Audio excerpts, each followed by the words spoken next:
आज हम आपको भगवान शंकर की बड़ी ही अद्भुत कहानी सुनाने जा रही हूँ। एक बार भगवान भोलेनाथ पृथ्वी लोक पर भ्रमण के लिए गए तो उन्होंने एक युवा को देखा। वह ईश्वर को दोष देता जा रहा था। वह अपने जीवन से निराश था, दुखी था। तब भगवान शंकर बौद्ध भिक्षु का रूप धारण करके उस युवा को असली दुख के बारे में ज्ञान देते हैं। तो चलिए इस कहानी के माध्यम से समझते हैं कि असली दुख क्या होता है। अगर आप यह कहानी सुन रहे हैं तो पूरा सुनिए। इस कथा को आधा अधूरा छोड़कर जाने की गलती मत करिएगा, क्योंकि इस पवित्र कथा को पूरा सुनने से मनचाहा फल की प्राप्ति होगी। इसलिए इस कथा को पूरा सुने। आप शिव भक्त हैं तो भोलेनाथ का अनादर ना करें। सुख और दुख एक ही सिक्के के दो पहलू हैं। ये बात तो आपने सुनी ही होगी। सुख और दुख हमारे जीवन में लगातार आते ही रहते हैं और हमें लगता है कि हमारे जीवन में हजारों दुख हैं, हजारों समस्याएं हैं। लेकिन अगर आप वास्तविक तौर पर देखें, अगर आप इस बात को अच्छी तरह से समझें, तो आप ये समझ पाएंगे कि हमारे जीवन में केवल एक ही दुख होता है। और दुख क्या है वो हम इस कहानी के माध्यम से जानेंगे। और उस दुख का निवारण, उस दुख का समाधान क्या है, वो भी हम इस कहानी में ही जानेंगे। तो इस कहानी के अंत तक जरूर बने रहिए। एक समय की बात है, एक गांव में एक व्यक्ति रहता था। उसका नाम सोनू था। वह बड़ा आलसी था और अपने जीवन से बहुत निराश था। और उसका कारण यह था कि उसने अब तक अपने जीवन में कुछ भी हासिल नहीं किया था। वह कुछ भी नहीं करता था। उसके घर वाले भी इस बात से बहुत परेशान रहते थे। वे चाहते थे कि वे बाहर जाकर कुछ अच्छा काम करें, कोई अच्छी नौकरी कर ले, लेकिन वह उनकी एक नहीं सुनता था। उसके घर वाले दूसरों का उदाहरण देकर उसे ताने मारते थे, उसे तरह तरह की बातें कहते थे, लेकिन उसे कोई फर्क नहीं पड़ता था। जबकि उसके सारे मित्र कामयाब हो चुके थे। कोई अच्छा व्यापार कर रहा था तो कोई अच्छी नौकरी कर रहा था, जिस कारण जब भी वो लोग मिलते तो वे लोग अपनी बढ़ चढ़कर बड़ाई किया करते। लेकिन सोनू कुछ नहीं करता था, जिस कारण जब भी कोई उससे पूछता कि तुम क्या कर रहे हो, तो वह कुछ नहीं कह पाता। उसे यह कहने में बहुत शर्म महसूस होती थी कि वह कुछ नहीं करता। वो हमेशा सबसे केवल एक ही बात कहता था कि मैं कोशिश कर रहा हूं। लेकिन उसकी कोशिशों का कोई भी फल किसी को नजर नहीं आ रहा था। देखते ही देखते अब ऐसा समय आ चुका था कि सोनू सभी से मुंह छिपाता फिरता, ताकि कोई उसे यह न पूछ ले कि तुम क्या करते हो, जिस कारण वो कभी किसी के सामने भी नहीं आता था। धीरे धीरे उसका मन दुखी होने लगा था। वह बहुत निराश रहने लगा था। उसे अब ऐसा प्रतीत होता था मानो वह इस धरती पर बोझ है, जिस कारण वो अपने आप को बहुत अकेला महसूस करता, बहुत तन्हा महसूस करता। एक दिन तो उसके मन में ये भी विचार उत्पन्न होने लगे कि मेरे हाथों में कुछ नहीं है तो मैं क्या कर सकता हूँ। अकेले बैठकर वह रोता रहा और भगवान को दोष देता रहा। एक दिन छुपता छुपाता वह घर से निकलकर कहीं जा रहा था। तभी उसने रास्ते में देखा कि एक बौद्ध भिक्षु लोगों को प्रवचन दे रहे हैं और प्रवचन में वह दुख की बातें कर रहे हैं। सोनू कुछ देर के लिए अपना मुंह छुपाकर वहीं पर खड़ा हो गया ताकि उसे कोई देख न ले, और चुपचाप वह उन भिक्षु की बातें सुन रहा था। बौद्ध भिक्षु सभी को प्रवचन में कह रहे थे कि दुख हमारा सबसे बड़ा साथी है। हमें दुख अपने जीवन के बारे में समझाता है और हमें सही जीने का तरीका बताता है। यह हमारे गुरु की तरह है, जिससे हमें सीखना चाहिए। आप चाहें तो अपने जीवन में अपने दुखों को अपना गुरु बना सकते हैं और उससे सीख सकते हैं, या फिर आप चाहें तो अपने दुखों पर बैठकर रो सकते हैं। लेकिन इससे आपको कोई लाभ नहीं मिलेगा, बल्कि आप दिन ब दिन और कमजोर होते जाएंगे, निराश होते जाएंगे। सोनू छुप छुप कर उन बौद्ध भिक्षु की ये सारी बातें सुन रहा था। जैसे ही उपदेश खत्म हुआ, वह उन बौद्ध भिक्षु के पास पहुंचा। उन्हें प्रणाम करके वह कहता है, हे महात्मा, अभी आप कुछ देर पहले दुख को गुरु बता रहे थे। आप कह रहे थे कि दुखों से हमें सीखना चाहिए, हमें उन्हें अपना गुरु बनाना चाहिए। लेकिन मैं भी तो अपने दुखों से परेशान हूँ, अपने जीवन से परेशान हूँ। मैंने अब तक जो दुख झेला है, मुझे तो कभी ऐसा प्रतीत नहीं हुआ कि मेरे दुख मुझे कुछ सिखा रहे हैं, बल्कि मुझे तो हमेशा यही लगता है कि वो मुझे पीड़ा दे रहे हैं, तकलीफ दे रहे हैं। पर दुख की पीड़ा बहुत भयंकर होती है। ऐसा लगता है अब इसके बाद हमारा जीवन समाप्त हो जाएगा, इसके बाद हमें कुछ नहीं मिलने वाला, और यहाँ तक कि हमें मृत्यु भी उसके सामने कम लगती है। जब लोग ताने मारते हैं, जब लोग ये कहते हैं कि तुम क्या कर रहे हो, तो मन को बहुत ठेस पहुंचती है। और मैं उनसे कुछ नहीं कह पाता। सोनू की ये सारी बातें सुनकर वो बौद्ध भिक्षुक सोनू से कहते हैं, बेटा तुम्हें क्या दुख है और तुम दुख के बारे में ऐसी बातें क्यों कर रहे हो? सोनू ने अपने ऊपर बीती हुई सारी बातें उन बौद्ध भिक्षु को बता दी और कहने लगा, हे महात्मा, क्या आपके पास मेरे दुख का कोई समाधान है? सोनू की यह बात सुनकर वो बौद्ध भिक्षु मुस्कुराने लगे और सोनू से कहते हैं, बेटा जब तुम्हारे जीवन में कोई असली दुख आए तब तुम मेरे पास आना, मैं इसका समाधान तुम्हें अवश्य बताऊंगा। उन बौद्ध भिक्षु की यह बात सुनकर सोनू थोड़ा सा अचरज में पड़ गया। उसे यह समझ नहीं आ रहा था कि क्या उसने अब तक जो दुख झेला है वह असली दुख नहीं है। उसने जो अब तक पीड़ाएं सही हैं, जो ताने सहे हैं, जो तकलीफें उठाई हैं, क्या वह असली दुख नहीं है? आगे वह मन ही मन अपने आप से कहता है कि जब मुझे मेरे अपने नहीं समझ पाए तो ये बौद्ध भिक्षु मुझे क्या समझेंगे। इतना सोचकर वह वहां से चला गया। सभी लोगों के ताने सुन सुनकर सोनू बहुत थक चुका था तो बहुत निराश हो चुका था, जिस कारण उसने निर्णय लिया कि वह अब कुछ करके दिखाएगा। उसने अपने पिता से थोड़ा सा रुपया लिया और उस रुपया से उसने एक व्यापार शुरू किया। उसके पिता बहुत खुश थे कि कम से कम मेरा बेटा कुछ करने का प्रयास तो कर रहा है, लेकिन उसे व्यापार में कोई सफलता नहीं मिल रही थी, जिस कारण वो बहुत ही हताश हो चुका था। वह बहुत निराश हो चुका था। उसे ये समझ नहीं आ रहा था कि वह क्या करे, किस तरह से अपने व्यापार को आगे बढ़ाए। तभी उसके पिता ने उससे कहा, बेटा कोई बात नहीं, इसी तरह से प्रयास करते रहो, आज नहीं तो कल सफलता अवश्य मिलेगी। सोनू ने अपने पिता की बात मानी और अपने व्यापार में और भी कड़ी मेहनत करने लगा। धीरे धीरे उसे सफलता मिलने लगी और फिर उसने रफ्तार पकड़ ली। देखते ही देखते केवल 3 सालों के अंदर वह एक बहुत बड़ा व्यापारी बन गया। अब उसके पास धन दौलत की कोई कमी नहीं थी। लोग जो उसे पहले नापसंद किया करते थे अब उसे पसंद करते थे, उसकी चिंता करते थे, उसके कार्यों की सराहना करते थे। उसके माता पिता भी अब अपने बेटे से बहुत खुश थे और उसकी सफलता से वे अत्यंत प्रसन्न थे। धीरे धीरे सोनू के मित्रों की संख्या लगातार बढ़ती जा रही थी। सोनू के कुछ मित्रों ने उसे यह भी सलाह दी कि उसे अपना व्यापार और तेजी से बढ़ाना चाहिए, उसे और फैलाना चाहिए। जब तुम आज केवल इस नगर के सबसे बड़े व्यापारी हो तब तुम इतना खुश हो, तुम्हारे साथ ये सारे लोग हैं। वहीं पर तुम सोचो कि जब तुम इस राज्य के सबसे बड़े व्यापारी बन जाओगे तब तुम्हारे यहाँ पर लोगों की भीड़ लग जाएगी। लोग तुमसे मिलने के लिए समय निकालेंगे। यहाँ तक कि इस राज्य का राजा भी तुमसे मिलना चाहेगा, तुम्हारी तारीफ करेगा, और यदि कभी ऐसी जरूरत आन पड़ी तो वह तुमसे धन भी उधार लेने के लिए अवश्य आएगा। सोनू को अपने दोस्त की यह बात बहुत पसंद आई। सोनू ने सोचा कि मेरे मित्र सही कह रहे हैं, मुझे अपने व्यापार को और बड़ा करना चाहिए और फैलाना चाहिए, तभी तो हर कोई मेरे बारे में जान सकेगा, हर कोई मुझे पहचानेगा। उसने बिना देरी किए, अपने समय को बिना गवाए अपने व्यापार में और मेहनत करने लगा।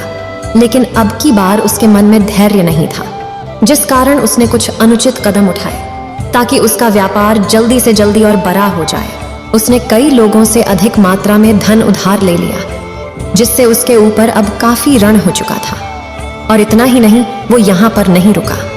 उसने अधिक से अधिक मुनाफा कमाने के चक्कर में अपने माल की गुणवत्ता को भी खराब कर दिया, जिससे अब उसके माल में वह बात नहीं रह गई थी जो पहले हुआ करती थी। लेकिन वह अपने मित्रों की बात सुनता रहा। जैसा उसके मित्र कहते थे वो वैसा ही करता चला जा रहा था। यहाँ तक कि उसने अपने व्यापार को और भी तीव्रता से बढ़ाने के लिए अपने दूसरे छोटे व्यापारियों के खिलाफ षड्यंत्र भी रचने शुरू कर दिए, जिस कारण उसके मन में अब पहले जैसा वह सुकून नहीं था। उसे अब रातों को नींद नहीं आती थी। वह केवल एक ही विचार में लगा रहता था कि किस तरह से उसका व्यापार पूरे राज्य में फैल जाएगा और वह इस राज्य का सबसे बड़ा व्यापारी बन जाएगा, जिस कारण वह दिन रात केवल इसी मेहनत में लगा रहता, वह किसका व्यापार जल्दी से जल्दी और बड़ा हो जाए। हालांकि उसके पास अब सब कुछ था, धन दौलत, अच्छा घर, गाड़ियां, नौकर चाकर, सभी सुख सुविधाएं। लेकिन उसके बावजूद भी वह उन चीजों का लाभ नहीं उठा पा रहा था, क्योंकि उसका पूरा ध्यान केवल अपने व्यापार को और उन्नति पर ले जाना था। एक दिन सोनू अपने रथ पर बैठकर एक मार्ग से होकर गुजर रहा था। तभी रास्ते में उन्हें गुरुवर का आश्रम पड़ा। ये देखकर वह उन बौद्ध भिक्षु के पास गया और बौद्ध भिक्षु से कहने लगा, हे महात्मा, आपने कहा था कि जब मेरे जीवन में कोई असली दुख आए तब मैं आपके पास आऊं। इस कारण मैं यहाँ पर आया हूँ। आज मैं बहुत दुखी हूँ। मैं रातों को सो नहीं पाता। मेरे पास सब कुछ होते हुए भी मैं उनका लुत्फ नहीं उठा पाता। उसने अपनी सारी बातें एक एक करके उन बौद्ध भिक्षु को बता दी। तभी वह बौद्ध भिक्षु सोनू से कहते हैं, बेटा, जब तुम पहली बार आए थे तब भी तुम बहुत दुखी थे, लेकिन तब तुमने अपने दुख से क्या सीखा था? इसके जवाब में सोनू उन बौद्ध भिक्षु से कहता है, हे महात्मा, जब मैं अपने जीवन में कुछ नहीं कर पा रहा था तब मैंने अपने दुखों से यह सीखा था कि केवल सोचने मात्र से कुछ नहीं होगा। उसके लिए हमें कुछ करना भी पड़ेगा, और केवल कोई कर्म करना ही हमें सफल नहीं बनाता, बल्कि उस कर्म को उसके अंजाम तक पहुंचाना हमें सफल बनाता है। फिर चाहे रास्ता कैसा भी हो, फिर चाहे परिस्थितियां कैसी भी क्यों ना हो, फिर चाहे कितनी ही बाधाएं आपके रास्ते में क्यों ना आ जाएं, चाहे ऐसा क्यों ना लगने लगे कि अब आपके जीवन में कुछ नहीं बचा और आप कुछ नहीं कर सकते, तब भी हौसला बनाए रखो, उम्मीद न छोड़े और अपने कार्य पर डटे रहो, यह सोचकर कि जब तक मैं अपने कार्य को सफल नहीं कर लेता, जब तक मैं अपने लक्ष्य तक नहीं पहुंच जाता, तब तक मैं इस कार्य को करता रहूंगा। मैं इस कार्य में अवश्य सफल होकर ही रहूंगा। जबकि बाकी लोग केवल सफल लोगों को महत्व देते हैं, उनके कर्मों को नहीं। सोनू की ये सारी बातें सुनकर वह बौद्ध भिक्षु मुस्कुराने लगे और इस सोनू से कहते हैं, बेटा, जब तुम्हारे जीवन में असली दुख आए तब तुम मेरे पास आना, मैं तुम्हारी समस्या का समाधान अवश्य करूंगा। इतना कहकर वह बौद्ध भिक्षु वहां से उठकर चले गए। सोनू एक बार फिर से उनकी ये बातें सुनकर आश्चर्यचकित रह गया। उसे अब यह समझ नहीं आ रहा था कि क्या उसने जो दुख देखा है, उससे जो तकलीफें अब तक सही हैं, क्या वह असली दुख नहीं है?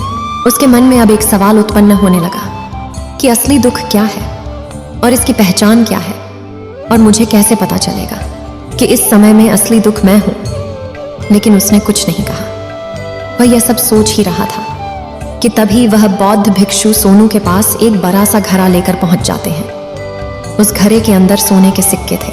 उस घड़े को देते हुए वह बौद्ध भिक्षु सोनू से कहते हैं, बेटा, तुम इसे उस पैर के नीचे दबा दो, क्योंकि ये मेरे किसी काम का नहीं है। जब मुझे इसकी जरूरत पड़ेगी तब मैं वहां से खोद कर इसे निकालूंगा, लेकिन अभी के लिए इसे वहां पर मिट्टी के नीचे दबा दो। सोनू ने उस बौद्ध भिक्षु की बात मान ली और वो घड़ा उस पैर के नीचे जाकर मिट्टी में दबा दिया। इतना करके वह गुरुवर को प्रणाम करता है और वहां से वापस अपने घर की ओर लौट जाता है। धीरे धीरे समय बीतता गया। समय के साथ साथ सोनू व्यापार में और भी ज्यादा उन्नति कर चुका था, लेकिन माल की गुणवत्ता अच्छी न होने के कारण अब उसके व्यापार में घाटा होने लगा। और धीरे धीरे ऐसा समय आया कि उसका व्यापार पूरी तरह से चौपट हो गया। अब उसके पास कुछ नहीं बचा था, बल्कि उसने जो कर्जे लिए थे वो कर्जे भी अब उसे चुकाने थे। लेकिन वह तो यह सोचकर निश्चिंत था कि उसने जो कुछ भी कर्जे लिए हैं वो कर्जे उसने अपने मित्रों से लिए हैं, जिस कारण वह उन्हें लौटाने में थोड़ी देर अवश्य कर सकता है। वह तो यह सोच रहा था कि उसके मित्र उसका बुरे समय पर साथ देंगे, लेकिन सबसे पहले उसके मित्र ही उसे अपना कर्ज वापस लौटाने की मांग करने लगे। तब सोनू को एहसास हुआ कि कोई भी अपना नहीं है। उसने अपने मित्रों से उस कर्ज को लौटाने के लिए थोड़ी सी मोहलत मांगी, लेकिन सोनू के किसी भी मित्र ने उसे कर्ज लौटाने के लिए वह मोहलत नहीं दी, बल्कि वे लोग उसे जान से मारने की धमकी देने लगे। अपने मित्रों के मुंह से यह सब सुनकर सोनू बहुत ही आश्चर्यचकित रह गया। वह जो कुछ सोच रहा था सब कुछ उल्टा पड़ गया। जिस व्यापार के चलते उसके इतने मित्र बने थे, इतने शुभ चिंतक बने थे, वे सब उससे दूर जाने लगे थे। हर कोई उससे पीछा छुड़ाना चाहता था, कोई भी उसका साथ नहीं देना चाहता था। धीरे धीरे उसकी सारी संपत्ति नीलाम हो गई। अब उसके पास कुछ नहीं बचा था। वह सड़क पर आ चुका था।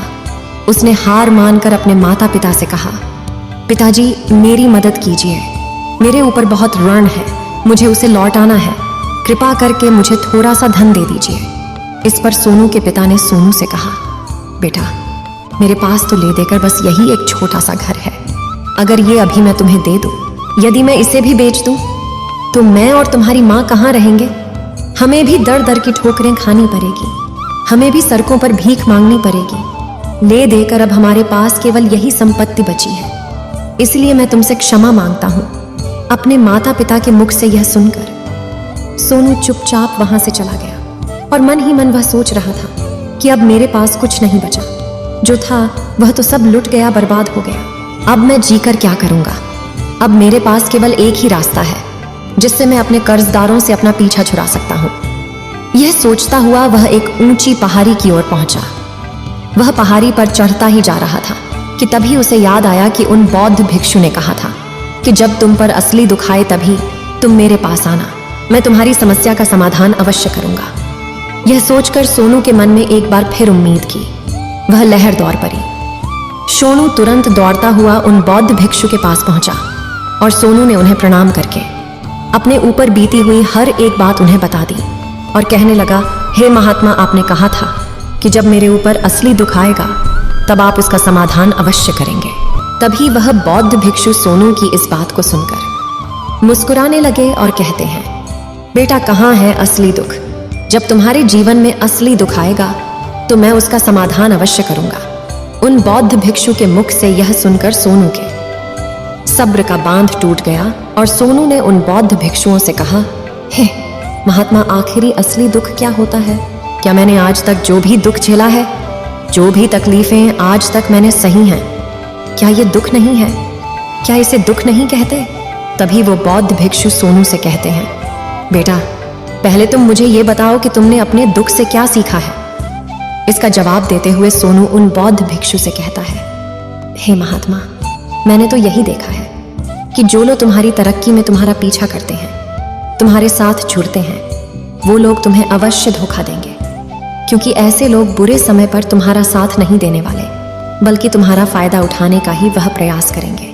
इसलिए ऐसे लोगों पर भरोसा न करें, बल्कि जो लोग तुम्हारी असफलता के समय पर, तुम्हारे बुरे समय पर तुम्हारे साथ खड़े हैं, वही तुम्हारे असली मित्र हैं और वही तुम्हारे साथ रहते हैं। और ऐसे लोग तुम्हें बहुत कम मिलते हैं, और जिन्हें भी ऐसे लोग मिलते हैं उन्हें हमेशा उनकी कद्र करनी चाहिए। आगे सोनू उन बौद्ध भिक्षु से कहता है कि जब तुम कोई कार्य कर रहे हो तो उसे पूरी ईमानदारी से करो, धैर्य रखो, लालच न करो और अपने लक्ष्य तक पहुंचने के लिए किसी के लिए भी कोई षड्यंत्र न रचो, क्योंकि ऐसा करने से तुम्हारे साथ ही बुरा होगा और तुम्हें हमेशा नुकसान में रहोगे। सोनू की ये सारी बातें सुनकर बौद्ध भिक्षु उस पैर के पास पहुंचे। उन्होंने गड्ढा खोदा और वह घड़ा निकालकर उस सोनू के हाथ में थमा दिया, जिसमें सोने के सिक्के भरे हुए थे। वह घड़ा सोनू के हाथ में थमाते हुए उन बौद्ध भिक्षुओं ने कहा, लो इसे पकड़ो, और जब तुम्हारे जीवन में असली दुख आए तब तुम मेरे पास आना, मैं इसका समाधान अवश्य करूंगा। सोनू अब भी बड़ी अचरज में था। उसे यह समझ नहीं आ रहा था कि आखिर ये असली दुख है क्या, लेकिन उसने अपने हाथों में पड़े हुए उस घड़े को देखा जिसके अंदर सोने के सिक्के थे। ये देखकर उसे मन ही मन ये लगा कि चलो, अब तो थोड़ी सी राहत अवश्य हो जाएगी। मैं अपने मित्र का वो कर्ज लौटा सकूंगा और एक नया व्यापार भी फिर से आरंभ कर सकूंगा। जिस कारण उसने उन बौद्ध भिक्षुओं को प्रणाम किया, उनका धन्यवाद किया और वहां से चल पड़ा। सोनू ने उस सोने के सिक्कों से सभी का कर्जा लौटा दिया और अपने लिए एक बार फिर से नया व्यापार शुरू किया। व्यापार छोटा था, लेकिन अब की बार सोनू बहुत खुश था। उसने पूरी ईमानदारी, मेहनत और लगन के साथ अपने व्यापार पर काम किया और देखते ही देखते एक बार फिर से वह एक बड़ा व्यापारी बन गया। लेकिन अब की बार वो बहुत खुश था, क्योंकि इस बार उसने कोई लालच नहीं की, न ही किसी के लिए षड्यंत्र रचा, बल्कि उसने पूरी ईमानदारी और मेहनत के साथ अपने व्यापार पर काम किया। लेकिन जैसे जैसे आप धनी होते जाते हैं, जैसे जैसे आप अमीर बनते जाते हैं, आपके मन में एक डर और उत्पन्न होने लगता है, और वह अपनी दौलत को न खो देना, जिस कारण आप लोग दान करना शुरू कर देते हैं, पुण्य करना शुरू कर देते हैं, लोगों की मदद करते हैं, ताकि आपके जीवन में कभी कोई दुख ना आए। लेकिन यह जीवन सुख और दुख का संगम है, जिस कारण हर किसी को सुख और दुख से होकर गुजरना ही पड़ता है। इसी वजह से एक बार फिर से सोनू के जीवन में एक और दुख उत्पन्न हुआ। अब की बार उसके माता और पिता दोनों की मृत्यु हो गई। सोनू अपने माता पिता से बहुत प्रेम करता था, जिस कारण उसके मन को बहुत गहरा आघात पहुंचा। जब आखिरी बार वह उन्हें देख रहा था तो उसके मन में हजारों सवाल उत्पन्न होने लगे। वह अपने घर लौटा। घर लौटकर उसने देखा कि जिस संपत्ति के लिए वह हमेशा लड़ते झगड़ते रहते थे, आज उसकी देखभाल के लिए कोई नहीं था। उसके माता पिता ने जो भी मेहनत की, जो भी अपने जीवन में इकट्ठा किया, सब यही रह गया। लेकिन अब सब कुछ खत्म हो चुका था और सोनू का मन अब बहुत बेचैन हो रहा था। उसके मन में हजारों सवाल उत्पन्न हो रहे थे और वह अपने आप को बहुत अकेला महसूस कर रहा था। उसे बहुत खाली सा महसूस हो रहा था। उसने इधर उधर देखा, लेकिन उसे कुछ समझ नहीं आया। तभी उसे उन बौद्ध भिक्षु की याद आई। वे तुरंत ही भागा उन बौद्ध भिक्षु के पास पहुंचा। उसे देखते ही उन बौद्ध भिक्षु ने सोनू से सवाल किया और कहा, क्या बात है बेटा, क्या कोई फिर से दुख आन पड़ा है? तभी सोनू ने कहा, नहीं गुरुदेव, अब तो सब ठीक है, लेकिन आज मेरे माता पिता की मृत्यु हो गई और मैं बहुत अकेला महसूस कर रहा हूँ। मैं बहुत दुखी महसूस कर रहा हूँ, जैसे कुछ खाली सा है, जैसे कुछ अकेलापन सा। तभी वह बौद्ध भिक्षु सोनू से कहते हैं, बेटा, इसमें दुखी होने वाली बात क्या है? यह तो जीवन है, एक दिन तो सभी को जाना है। यहाँ पर कोई भी रहने नहीं आया और ना ही कोई रहेगा। हम सब एक न एक दिन मृत्यु को प्राप्त हो ही जाएंगे, और मृत्यु कब आएगी ये किसी को नहीं पता। हो सकता है कि तुम्हारी मृत्यु कल ही हो जाएगी, या फिर आज और अभी। यह सुनकर सोनू आश्चर्यचकित रह गया। उसने उन बौद्ध भिक्षु से कहा, हे महाराज, आप ये क्या कह रहे हैं? मैं तो अभी जवान हूँ और मुझे तो अभी अपनी पूरी उम्र जीना है। मैं तो जीना चाहता हूँ, कुछ करना चाहता हूँ, और आप कह रहे हैं कि मैं कभी भी मृत्यु को प्राप्त हो सकता हूँ। इस पर वो बौद्ध भिक्षु सोनू से कहते हैं, बंदे, इस भ्रम में मत रहना कि मृत्यु केवल बूढ़े को आती है। बूढ़ों के सामने तो उनके जवान बच्चे तक मर जाते हैं। मृत्यु कभी किसी की उम्र देखकर नहीं आती और ना ही किसी को बताकर आती है। उन बौद्ध भिक्षु के मुख से ये सारी बातें सुनकर सोनू और भी ज्यादा बेचैन हो गया और वो चुपचाप वहां से चला गया। उसके मन का वो खालीपन अब भी वैसे ही था। वह भी अपने आप को बहुत अकेला महसूस कर रहा था। उसके बाद से उसका मन अपने व्यापार में भी नहीं लगता। जब भी वह कोई कार्य करता तो उसके मन में ढेर सारे प्रश्न उठने लगते हैं। वो क्या कर रहा है, क्यों कर रहा है, और उसने इस कार्य को क्यों किया? उसके मन में अब एक और प्रश्न उत्पन्न होने लगा था, क्या हम यहाँ पर केवल इसीलिए आते हैं कि इस जीवन को भोगे और एक दिन मृत्यु को प्राप्त हो जाए? वह यह समझ नहीं पा रहा था कि जीवन का असली मतलब क्या है। उसने कई विद्वानों से पूछा, अपनी तरफ से जो मुमकिन हो सकता था खोजबीन की, लेकिन उसे कोई भी जवाब नहीं मिल पा रहा था। और जब उसे कोई जवाब नहीं मिला तो उसका दुख और भी बढ़ गया, जिस कारण उसके मन की बेचैनी और भी बढ़ चुकी थी। और उसे यह समझ नहीं आ रहा था कि वह क्या करे, कहाँ जाए, किससे पूछे। तभी उसे फिर से उन बौद्ध भिक्षु की याद आई। वे एक बार फिर से उन बौद्ध भिक्षु के पास पहुंचा और उसने अपने मन की सारी बातें उन गुरुवर को बता दी। तभी वो बौद्ध भिक्षु मुस्कुराने लगे और सोनू से कहते हैं, बेटा, आज पहली बार तुम्हारे जीवन में असली दुख उत्पन्न हुआ है। वास्तव में तो यही है जिसे हम दुख कह सकते हैं, जो दुख कहलाने लायक है कि हमें पता ही नहीं हम क्या कर रहे हैं, कहाँ जा रहे, क्यों जा रहे हैं, वो कौन है, क्या है, क्यों है, हम क्या करना चाहते हैं। तभी सोनू ने कहा, हे महात्मा, मेरे इस दुख का समाधान कीजिए, मुझे इस दुख का निवारण दीजिए।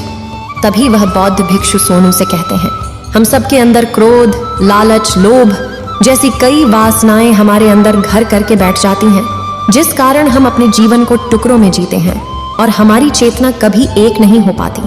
हम कभी एक जगह सोच नहीं पाते, समझ नहीं पाते, और हमारी ऊर्जा शक्ति भी पूरी तरह से छिन्न भिन्न हो जाती है। और आजकल के इस दौर में हमारे पास तो इतना भी समय नहीं कि हम एक पल निकाल करके, एक पल के लिए मुड़ कर अपने आप को देख सकें, अपने आप को समझ सकें। वास्तविकता में हर कोई यहाँ पर अपने जीवन भर केवल दुख दुख कहकर चिल्लाता रहता है। उसका समाधान निकालने का हर मुमकिन प्रयास करता है, लेकिन जिसे हम दुख समझते हैं वह तो दुख है ही नहीं, तो इसका समाधान आपको कहाँ से मिलेगा? ये तो परिस्थितियां हैं जिसके कारण हम अपने आप को दुखी समझते हैं, अपने आप को तकलीफ में समझते हैं। जैसे हम एक परिस्थिति से निकलते हैं, हम किसी दूसरी परिस्थिति में फंस कर रह जाते हैं। जिस प्रकार हम पहली समस्या का सामना करते हैं, उसी प्रकार हम दूसरी समस्या का भी सामना करते रह जाते हैं। और जब हम इन परिस्थितियों से हार मान लेते हैं, जब हमें लगता है कि अब कोई रास्ता नहीं बचा, तब हमारे सामने हमें केवल एक ही रास्ता नजर आता है, और वह है मृत्यु। लेकिन यह कोई समाधान नहीं है, ये कोई रास्ता नहीं है। इसलिए यदि आप सचमुच अपनी समस्याओं का समाधान चाहते हैं तो अपने आप को इकट्ठा करना सीखें। अपनी ऊर्जा को इस संसार में वापस कीजिए, उसे एक कर और अपने ऊपर ध्यान लगा। मृत्यु से पहले अपने आप को पहचानो, अपने आप को जानो, अपने आप को बिखरने न दो। तभी सोनू उन बौद्ध भिक्षु से कहता है, हे महाराज, तो क्या हमें इस जीवन को नहीं जीना चाहिए? क्या हमें अपनी इच्छाओं को नहीं पूरा करना चाहिए? तभी वह बौद्ध भिक्षु सोनू के इस सवाल का जवाब देते हुए कहते हैं कि हमें किसी से भी लगाव नहीं रखना चाहिए, हमें अपनी इच्छाओं को मार देना चाहिए, हमें संपत्ति इकट्ठा नहीं करनी चाहिए, क्योंकि हम मनुष्य की इच्छाएं, कामनाएं, वासनाएं ऐसे होती हैं जैसे मानो कि एक पर्वत से गिरता हुआ झरना, जिस पर किसी का नियंत्रण नहीं है सिवाय देखते रहने के और परेशान होने के। लेकिन जब तुम अपने ऊपर ध्यान देने लगते हो तब तुम अपने आप को पहचान जाते हो, समझ जाते हो, तब तुम इस पर नियंत्रण पा सकते हो, तब इच्छाएं भी तुम्हारे वश में होती हैं और फिर तुम चाहो तो उन इच्छाओं पूर्ति भी अवश्य कर सकते हो। गुरुदेव की ये सारी बातें सुनकर सोनू ने गुरुदेव से कहा, हे महाराज, आपका बहुत बहुत धन्यवाद, आपने मेरी सबसे बड़ी समस्या का समाधान आज कर दिया है। मैं आज से अपने आप को एकत्रित करूंगा।